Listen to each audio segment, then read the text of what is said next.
কয়টা বই আসছে ব্যালট পেপারের সেগুলো আপনারা চূড়ান্তভাবে জেনে নেওয়া, এরকমভাবে কয়টা সিল আসছে সেটা চূড়ান্তভাবে জেনে নেওয়া। কয়টা কাজ ভোটের আগে প্রিজাইডিং অফিসার যারা এজেন্ট আপনারা অবশ্যই সবাই একত্রিত হয়ে ওদের থেকে অফিসারদের থেকে বুঝে নেবেন। প্রিজাইডিং অফিসার থেকে আপনারা অবশ্যই এগুলা বুঝে নেবেন। এজেন্ট যারা আছেন, যারা ভোট নেবেন, যাদের কাছে ভোটার লিস্টটি আছে, আপনারা সবাই প্রিজাইডিং অফিসার সহ আপনারা সবাই এগুলো বুঝে নেবেন ভালো করে। বই কয়টা উপজেলা থেকে কয়টা বই আসছে সেটা ক্লিয়ার চূড়ান্তভাবে হিসাবটা নেবেন। কত নাম্বার রসিদ থেকে কত নাম্বার রসিদ সেটা সহ দেখবেন। 1 2 নাম্বার বাক্সা কয়টা আসছে সেটাও আপনারা হিসাব রাখবেন। 3 নম্বর সিল কয়টা আসছে সেটাও হিসাব রাখবেন। এই তাহলে 3টা কথা বলছি, সেটা খেয়াল রাখবেন। ভোটের আগেই আপনারা এগুলা চূড়ান্ত করে নেবেন, যাচাই করে নেবেন। রহমতুল্লাহি ওয়া বারাকাতুহু। সম্মানিত প্রিয় দেশবাসী, আপনারা অবশ্যই সকলে অবগত, আজকে জাতীয় সংসদ নির্বাচন 2026। আপনারা যারাই অবশ্যই ভোট কেন্দ্র থাকবেন, প্রিজাইডিং অফিসার হিসেবে থাকবেন অথবা এজেন্ট হিসেবে যারা থাকবেন, আপনাদের সর্বপ্রথম কাজ হচ্ছে ভোটের আগে কিছু কাজ আছে আর ভোটের পরে কিছু কাজ আছে। ভোট শুরু হওয়ার আগে কি করবেন? ভোট শুরু হওয়ার আগেই কাজ হচ্ছে যে উপজেলা থেকে যে ভোটের বাক্স যেগুলো আসছে, উপজেলা থেকে যে বাক্সগুলো আসছে, ভোটের যে বাক্সগুলো আসছে, প্রতিটা কেন্দ্রে যে বাক্সগুলো গেছে, উপজেলা থেকে যে কয়টা বাক্স আসছে সেটার চূড়ান্ত হিসাবটা নেওয়া। এরপরে আপনাদের কয়টা ব্যালট পেপারের কয়টা রসিদ আসছে, কয়টা বই আসছে ব্যালট পেপারের সেগুলো আপনারা চূড়ান্তভাবে জেনে নেওয়া। এরকমভাবে কয়টা সিল আসছে সেটা চূড়ান্তভাবে জেনে নেওয়া।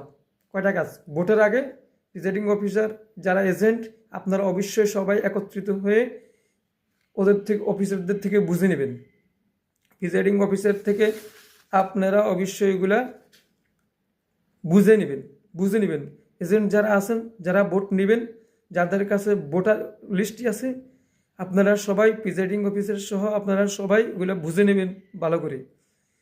বই কয়টা উপজেলা থেকে কয়টা বই আসছে সেটা ক্লিয়ার চূড়ান্তভাবে হিসাবটা নেবেন।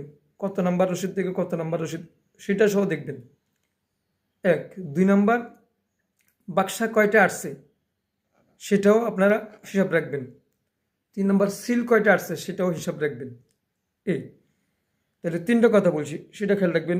ভোটের আগেই আপনারা এগুলা চূড়ান্ত করে নেবেন, যাচাই করে নেবেন। এরপরে ভোটের বুথগুলা ঠিক আছে কিনা সেটাও যাচাই বাছাই করে দেখবেন। 2 নম্বর কথা হচ্ছে আমার, ভোট শেষ হওয়ার পরে কি করবেন? ভোট শেষ হওয়ার পরে আপনারা এই ভোট গণনাগুলা সঠিকভাবে হচ্ছে কিনা সেটা দেখবেন। ভোট গণনাগুলো সঠিকভাবে হচ্ছে কিনা সেটা দেখবেন। গণনার সময় সঠিকভাবে গণনা হচ্ছে কিনা দেখবেন। ভোট গোছানোর সময় গোছানোটা ঠিকভাবে হচ্ছে কিনা সেটাও দেখবেন।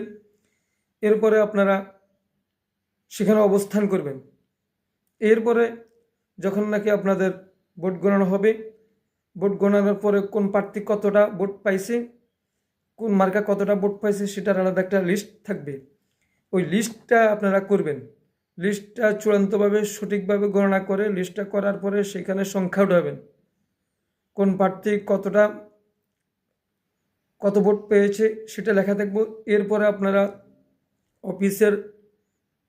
আপনারা সম্মিলিতভাবে সেখানে স্বাক্ষর হবে, সিল হবে। সেই কাগজটা আপনারা অবশ্যই সবাই হাতে নেবেন, একটা করে হাতে নেবেন। এরপরে আপনারা এগুলা ফেসবুকে পোস্ট দিবেন। এরপরেও শেষ না কাজ। এরপরে কাজ হচ্ছে প্রতিটা কেন্দ্র যখন নাকি ভোট জনগণ জানবে, জনগণের হাতে পৌঁছে যাবে, প্রতিটা কেন্দ্রের ভোটগুলো প্রকাশ হয়ে যাবে। এরপরে কাজ হচ্ছে উপজেলাতে ভোট ডিক্লেয়ার হবে। প্রতিটা কেন্দ্রে প্রতিটা আসনের ইউনিয়ন থেকে যে ভোটগুলো গেছে কেন্দ্র থেকে সেগুলো কোথায় যাবে? উপজেলাতে। সেই উপজেলাতে আপনাদের বিশাল টিম থাকতে হবে, বড় অঙ্কের টিম থাকতে হবে, সেখানে অনেক লোক থাকতে হবে, জড়ো থাকতে হবে। সেখানে প্রতিটা প্রার্থীর লোক সেখানে যাতে অবস্থান করে এরকমভাবে বিশেষ করে যারা বিজয় অর্জন করার আশঙ্কা রয়েছে, হক্কানি ওলামা একরাম যারা রয়েছেন, আপনাদের এই লোক অসংখ্য লোক যাতে সেখানে উপজেলাতে থাকে, সেখানে ভোট যতক্ষণ পর্যন্ত সরকারিভাবে ডিক্লেয়ার হবে না ততক্ষণ পর্যন্ত সেখানে কি অবস্থান করতে হবে। সরকারিভাবে ডিক্লেয়ার হওয়ার পরে, চূড়ান্তভাবে ডিক্লেয়ার হওয়ার পরে, এরপরে কাগজ ওইখান থেকেও পাওয়ার পরে এরপরে যে আপনারা কি করবেন, বিদায় নেবেন। এর আগ পর্যন্ত কখনো বিদায় নেওয়া যাবে না। সচেতন থাকতে হবে, অ্যালার্ট থাকতে হবে। আর একটা কাজ হচ্ছে, যখন ভোট চলবে, যারা আপনারা ভোট নেবেন, এজেন্ট যারা আছেন, যেই ভোটার যেই লিস্টটিতে থাকে সেখানে সকল এই ভোটারদের তালিকা থাকে, সেই অনুযায়ী নাম দেখবেন, আইডি কার্ডের নাম দেখে ভোটারদের এই নামটা আইডি কার্ডের সাথে মিল আছে কিনা সেটা দেখে আপনারা টিক মার্ক দিবেন। আর অপর পৃষ্ঠায় আপনারা একটা একটা করে আঁক দিবেন। যতজন ভোটার ভোট দিবে অপর পৃষ্ঠায় একটা করে আঁক দিবেন, দাগ দিবেন। একজন ভোটার কাছে একটা আঁক দিবেন, আরেকজন ভোটার কাছে আরেকটা আঁক দিবেন, আরেকজন ভোটার কাছে আরেকটা আঁক দিবেন, আরেকজন ভোটার কাছে আরেকজন আঁক দিবেন। নাম যাচাই বাছাই করে টিক মার্ক দিবেন এখান দিয়ে, আর অপর ফিরে একটা আঁক দিবেন।